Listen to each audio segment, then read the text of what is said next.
एक छोटे से गांव में दो लड़की और उनके माता पिता रहते थे।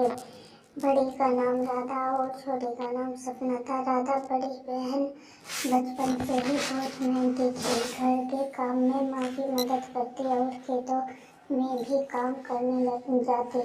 उसकी शिक्षा बहुत सीमित थी क्योंकि उसके माता पिता के पास स्कूल फीस देने का पैसा नहीं था। लेकिन राधा का सपना था कि वह एक दिन अपनी स्थिति बदलेगी और अपनी बहन सपना को एक बेहतर जीवन दे सके।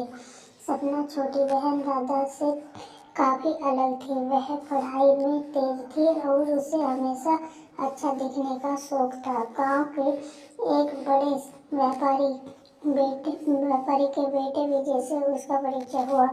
विजय एक अमीर लड़का था और उसने सपना को अपनी कार में बैठाया और महंगे कपड़े दिलाए। सपना के मन में भी विजय के साथ एक बेहतर जीवन जीने का सपना पलने लगा। एक दिन विजय ने सपना को शादी के लिए प्रपोज किया और सपना ने स्वीकार कर लिया। विजय के साथ शादी करने के बाद सपना का जीवन पूरी तरह बदल गया। वह शानदार महल में रहने लगी, महंगे कपड़े पहनने लगी और अपने पति के साथ विदेश यात्रा करती। लेकिन उसे अपने पुराने जीवन और राधा को भूलने में वक्त लगा। उसे यह एहसास हुआ कि पैसे और सुख सुविधा सब कुछ नहीं होते। राधा का जीवन धीरे धीरे और भी कठिन होता गया, लेकिन उसने हार नहीं मानी।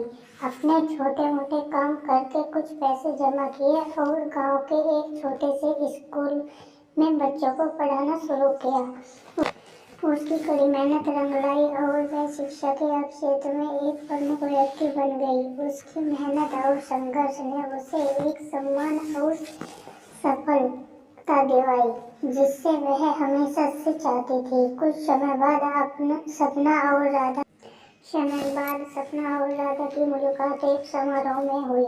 सपना को देखकर राधा को थोड़ी सी नाराजगी हुई क्योंकि उसे हमेशा अपनी बहन को बेहतर जीवन देने का सपना देखा था। लेकिन सपना ने राधा से माफी मांगी और दोनों बहनों ने एक दूसरे के संघर्ष को समझा। सपना ने महसूस किया कि पैसे और भौतिक सुख नहीं बल्कि परिवार और सच्चे रिश्ते ही सबसे महत्वपूर्ण है। वहीं राधा ने यह जाना कि कठिनाइयों के बावजूद अगर आप मेहनत करें तो हर मुश्किल दूर हो सकती है।